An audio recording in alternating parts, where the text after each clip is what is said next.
Na, hát itt vagyunk Herceg Ferenccel, egy nagyon idillikus, romantikus parkban Budán. Nem tudom, mennyi látszik ebből, nagyon szép a pad, jönnek az autók. Mi mégis a válságról fogunk beszélni. De hát kivel is? Herceg Ferenc vagyok, angol-orosz-magyar fordító. És mióta ismered a Krétakört, és miért döntöttél úgy, hogy követed a Krétakört a Facebook oldalon? Krétakört nagyon régóta ismerem, és nagyon tetszik az, ahogy hozzáállnak a dolgokhoz.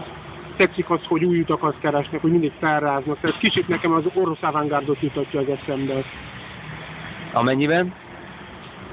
Hát, amennyiben megszűnik a távolság a színpad meg a közönség között, meg általában mindenféle határt átlépnek, és ez jó szerintem. A Krétakör 3 éve átalakult, 3 éve más utakat jár, és most készül az első legnagyobb dobására a 3 év után, egy trilógiára.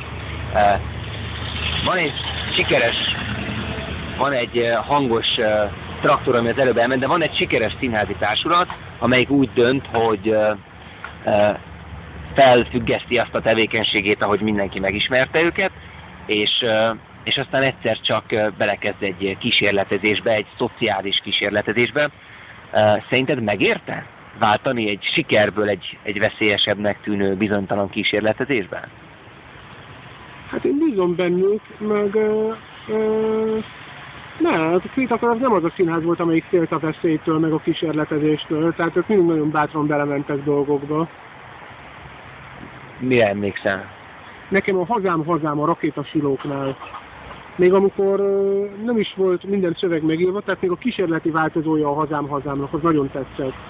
Eleve az, hogy az ember úgy megy színházba, hogy végigmész gyalog egy borzasztó hosszú országúton, és az egészet olyan lett, mint egy beavatási szertartás.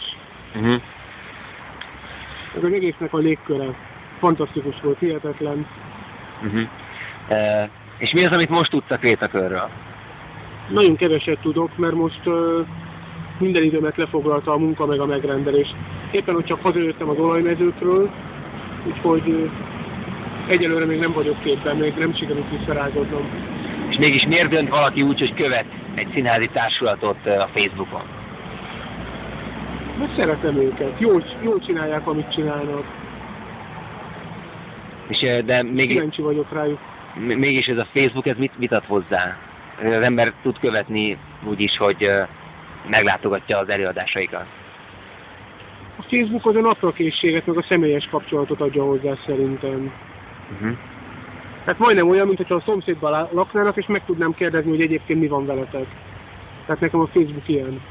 És most mit kérdeznél tőlük, hogy mi az, amit most kérdeznél a Krétakörtől? Hát erre a krízis darabjukra, amiről beszéltél, erre nagyon kíváncsi vagyok. De lehet, hogy azt mondanám, hogy ne is mondják el, inkább megnézem.